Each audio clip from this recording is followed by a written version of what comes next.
मित्रांनो, आपल्या नवीन व्हिडिओमध्ये आपलं स्वागत आहे.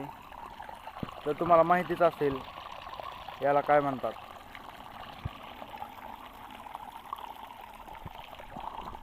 हे भिजवण्यासाठी, हा ऊस भिजवण्यासाठी ह्याचा उपयोग कशासाठी केला जातो ते आपण सांगणार आहे. हे पहा, ही टोटी आहे.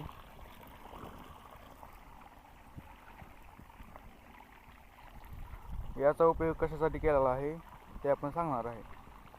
तर याचा उपयोग पाणी दमाने जाण्यासाठी व खाली मुरण्यासाठी केलेला आहे. हे पहा, थोडं पाणी सोडलेलं आहे. कारण थोडं गेल्यानंतर पाणी खाली मुरते व मुळ्यापर्यंत पोचते. यामुळे आपण याचा उपयोग केलेला आहे.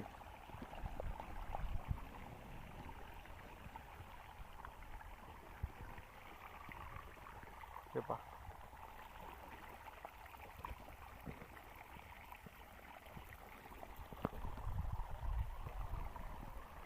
तर असेच व्हिडिओ पाहण्यासाठी चॅनलला सबस्क्राईब करा.